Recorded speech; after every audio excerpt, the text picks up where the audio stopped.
En 2001, lorsque les tours jumelles se sont effondrées, suite à un attentat, nous avions dans les écoles un certain nombre d'enfants qui manifestaient leur joie. Cela était su en très haut lieu, rien n'a été fait. À chaque fois qu'il y a eu des manifestations qui montraient qu'il y avait un problème d'identité qui se manifestait à ce moment-là, les élites politiques, les médias, qui portent une écrasante responsabilité dans ce qui nous arrive, parce qu'ils n'ont cessé de manipuler l'opinion publique, de lui cacher la vérité sur la réalité des défis et des enjeux. Tous ont remis le couvercle sur la marmite et n'ont pas voulu questionner ce qui s'exprimait à ce moment-là. Vous pouvez dire ce n'est pas la majorité. La question n'est pas là, Monsieur Dauphren, et vous le savez très bien. Regardez ce qui s'est passé récemment. Il a suffi d'une poignée de personnes pour mettre au pas toute une société. Aujourd'hui, Bruxelles est arrêtée. Alors j'entends bien certains journalistes, y compris dans une émission récemment, une journaliste femme qui disait « Vous savez, il n'y a que 4000 personnes fichées. Depuis, on nous a dit que c'était plus de 11 000.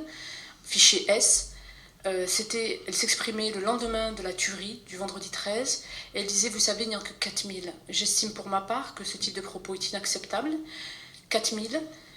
Lorsqu'on voit ce que 7 ou 8 terroristes ont fait à la France, en deuil des familles, dire 4000 ce n'est pas beaucoup, c'est exprimer une forme d'indécence vis-à-vis de la douleur des familles qui ont été frappées. Est-ce que vous estimez, Malika Sorel-Sutter, que les terroristes sont protégés par tout un écosystème culturel qui leur permet d'évoluer assez facilement dans notre pays? La réponse est clairement oui.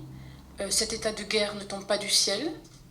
Il a été installé par une partie des élites qui ont renoncé au fil du temps, face à la difficulté, à imposer, je répète, à imposer le modèle français.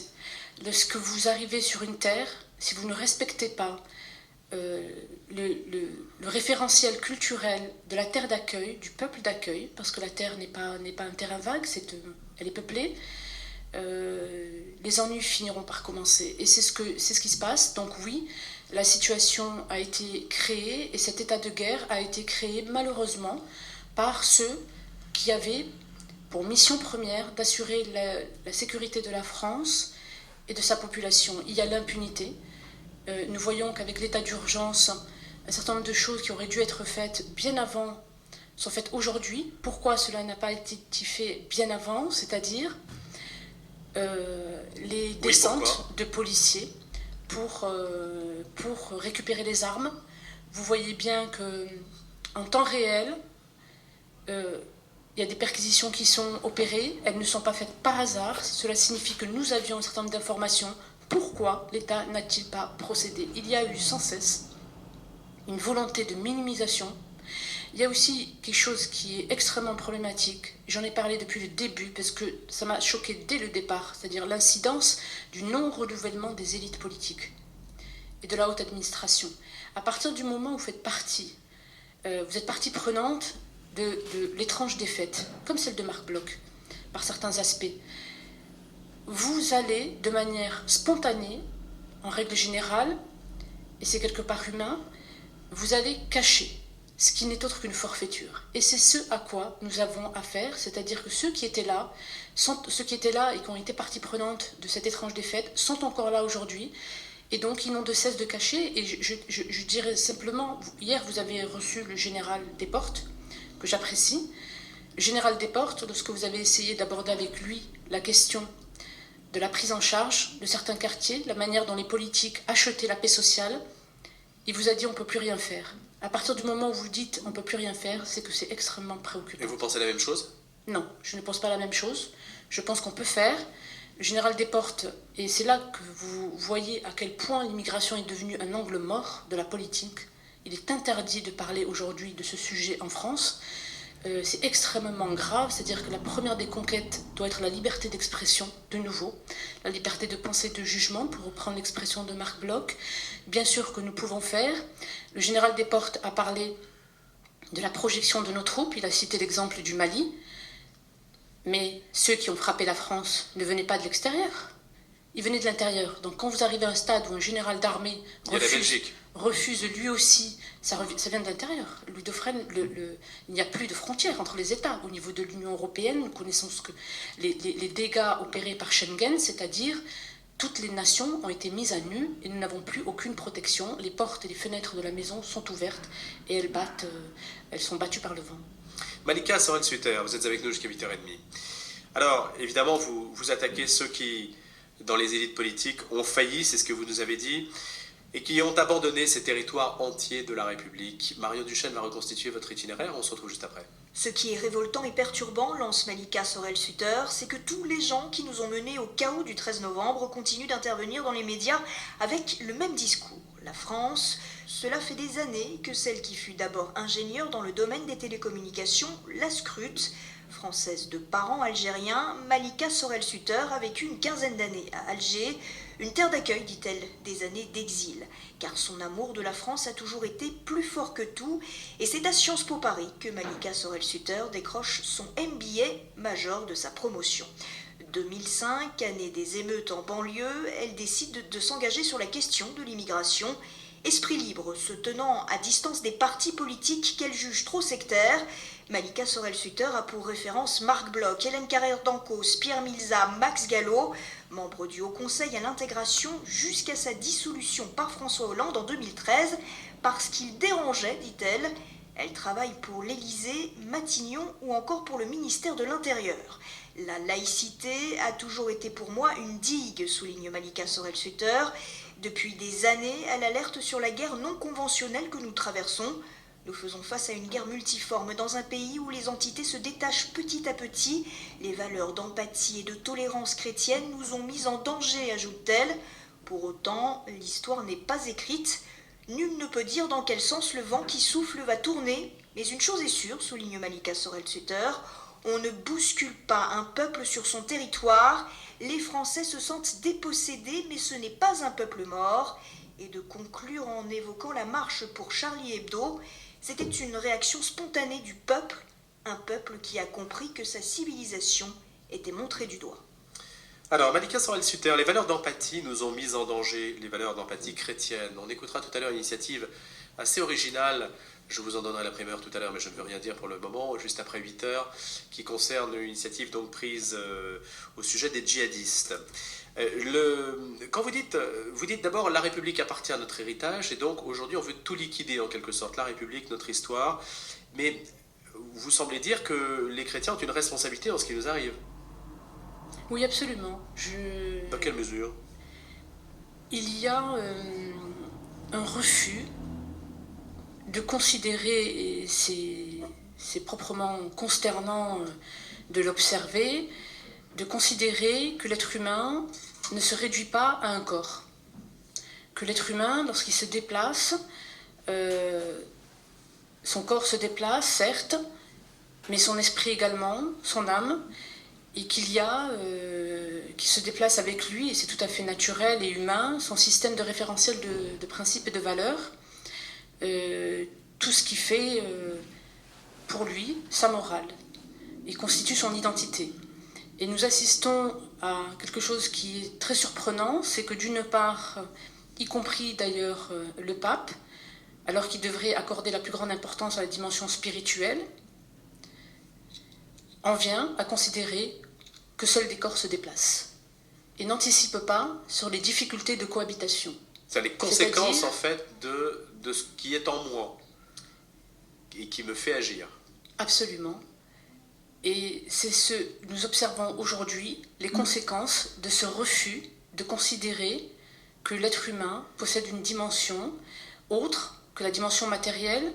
Cela est exacerbé par les caractéristiques propres à notre époque, une époque qui est devenue extrêmement matérialiste, où chacun pense que tous les problèmes vont se résoudre à coup d'allocation, à coup d'aide, à coup de travail, c'est-à-dire il suffit que la fée croissance se penche sur le berceau de la France pour que tous nos problèmes, qui sont des problèmes d'identité, se résolvent.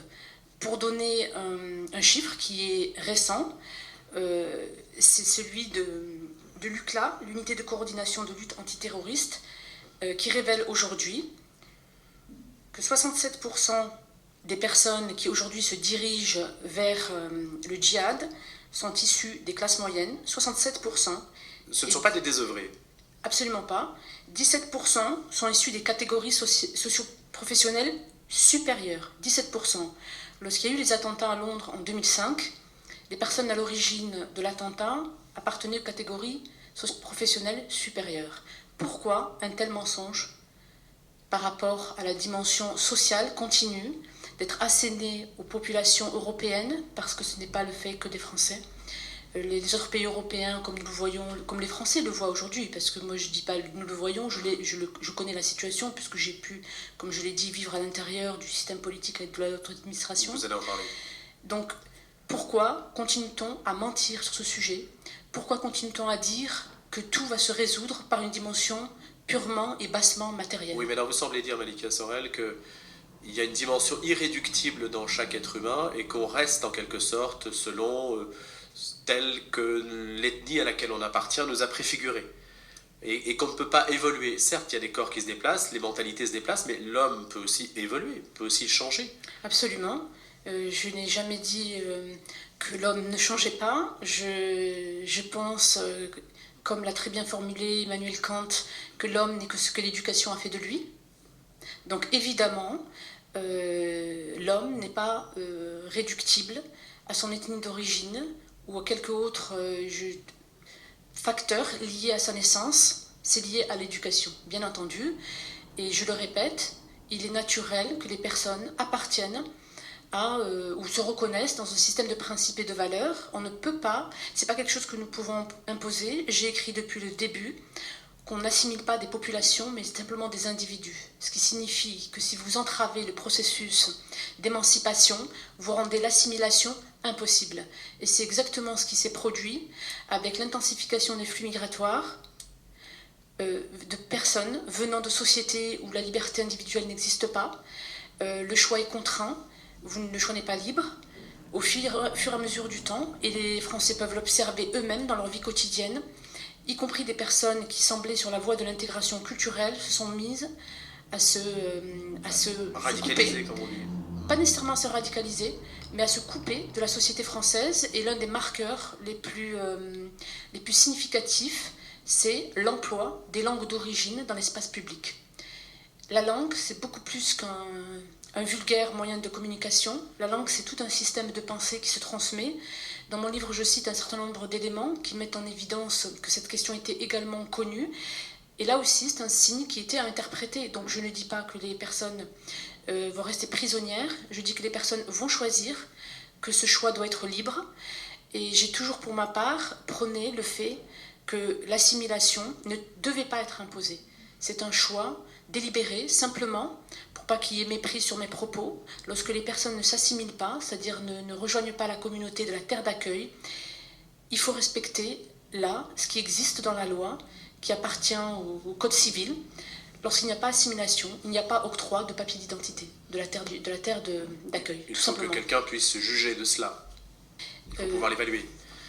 Tout à fait, nous avons tout ce qu'il faut dans notre système juridique pour le faire. Cela avait été fait par le Haut Conseil d'intégration. Nous avons rédigé et immédiatement déployé la Charte des droits et des devoirs du citoyen français. En un an, nous avons, avec le ministre Claude Guéant, divisé l'octroi de papier d'identité par 2.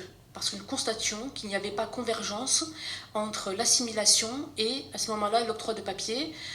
Aussitôt que Manuel Valls est arrivé au pouvoir, il a supprimé ce que nous avions réalisé et les naturalisations sont reparties à hausse et d'ailleurs il se les fixait comme objectif. J'estime pour ma part que c'est extrêmement grave parce que sur ce point-là, parce que la carte d'identité, il faut bien comprendre que c'est une voie d'accès au fait de participer à dessiner le projet politique collectif. Donc c'est extrêmement préoccupant lorsque la citoyenneté... Et au travers du droit de vote, on dessine la société dans laquelle nous allons vivre. Donc si nous ne partageons pas le même référentiel de principes et de valeurs, vous comprendrez qu'à ce moment-là, c'est une démocratie qui va se faire sur le nombre, sur la démographie. Et donc certains équilibres où certaines discontinuités historiques peuvent être introduites par ce fait-là. Il y a un autre élément. Aujourd'hui, nous l'observons. Toutes les personnes qui atteintent à la sécurité des Européens possèdent des papiers d'identité d'un des pays européens, et donc c'est la libre circulation, on ne peut pas les contrôler. Nous avons été véritablement mis en danger par ceux qui avaient pour mission première d'assurer notre protection. Vous estimez, Malika Sorel, qu'on est passé déjà de la démocratie d'idées à la démocratie du nombre?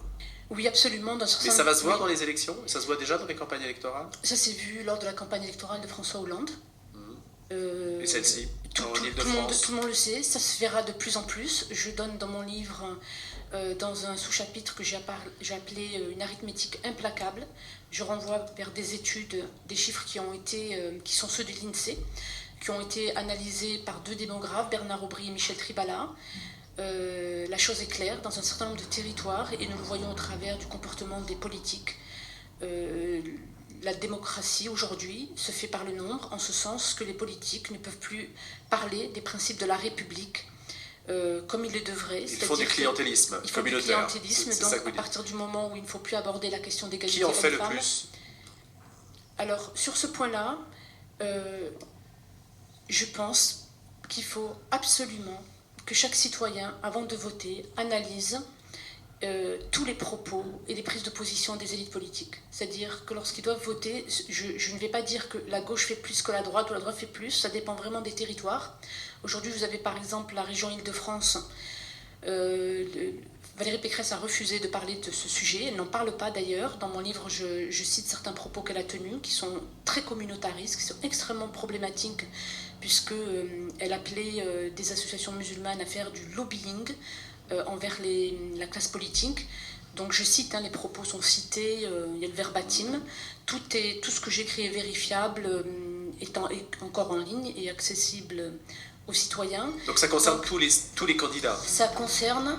Quasiment tous les candidats? Non, je ne dirais pas tous les candidats. Ça concerne un certain nombre de candidats, et donc il faut absolument, avant chaque vote, se renseigner sur les personnalités politiques et ne plus raisonner en termes de partis politiques. La suite du Grand Témoin, c'est avec vous, Louis Dauphren. Alors, Malika Sorel, je vous voyais sourire. 0 pointé également pour le code de bonne conduite des maires de France?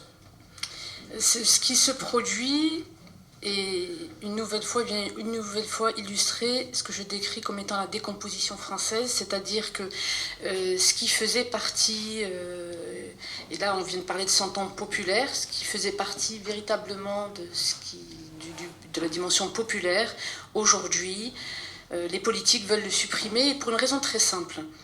L'édito dit ce n'est pas avec ça que nous allons lutter avec la laïcité. Non, mais la laïcité peut contenir. Et c'est véritablement ce qui se produit, c'est-à-dire qu'à partir du moment où on ne peut plus sur une terre définir ce qui fait partie du populaire ou pas, et que pour pouvoir contenir certaines poussées intégristes, on en vient à vouloir retirer les santons, l'arbre de Noël, supprimer la fête de Noël, on voit bien qu'effectivement la maison brûle. Mais il faut que les auditeurs comprennent que c'est une démonstration de panique.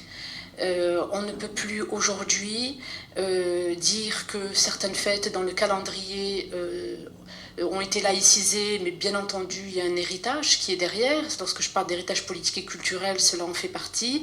On ne peut plus dire grand-chose, tout simplement parce que nous avons à contenir certaines poussées intégristes que nous qualifions de poussées intégristes, mais qui ne sont pas nécessairement qualifiées de poussées intégristes par les personnes qui viennent d'autres cultures. Et c'est au regard de cela qu'il faut regarder cette décision ubuesque des maires de France. Pour ma part, j'aurais préféré que les maires, et François Baroin en particulier, se penchent sur une déclaration que lui-même avait faite chez Jean-Jacques Bourdin, où il expliquait par le menu détail aux maires comment contourner la loi de 1905 sur le financement des cultes.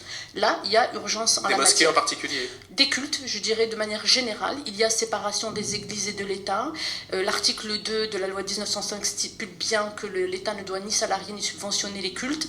Et là, François Baroin, et ça se retrouve une nouvelle fois facilement par les auditeurs sur la toile, tout est en ligne, il expliquait comment est-ce qu'on pouvait financer le culte. J'estime pour ma part que c'est beaucoup plus grave. Vous dites qu'en fait on persécute les crèches, les santons de Noël, etc., mais on favorise la construction de mosquées? Non, je ne dis pas qu'on persécute. C'est ça que vous dites quand même. Non, je ne dis pas qu'on persécute. Je dis qu'aujourd'hui, pour pouvoir réaffirmer le principe de laïcité, La République est laïque, c'est inscrit dans la Constitution, donc les élites politiques doivent faire respecter la Constitution. Ils n'ont pas d'autre choix que d'en venir à éradiquer tout ce qui fait partie du domaine populaire et de l'héritage populaire des Français. Ils n'ont pas d'autre choix. Ils n'ont pas d'autre choix parce que vous êtes obligés, sur le terrain, face aux offensives, de dire l'État est laïque, donc nous devons éradiquer tout ce qui de près ou de loin peut se rapporter à une religion. Et on fait fi là du fait que la terre a une histoire. C'est un coup de billard à trois bandes en fait, c'est-à-dire que les cités se servent de l'islamisme pour contrer la culture catholique. Non, je ne pense pas que ce soit ça, je pense que c'est beaucoup plus grave. Non.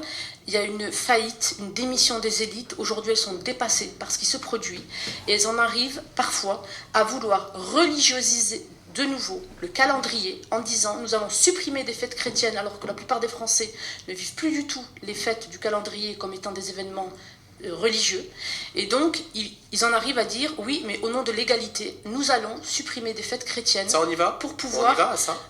Moi j'assiste à des réunions où régulièrement il y avait des disputes autour de la table sur ce sujet.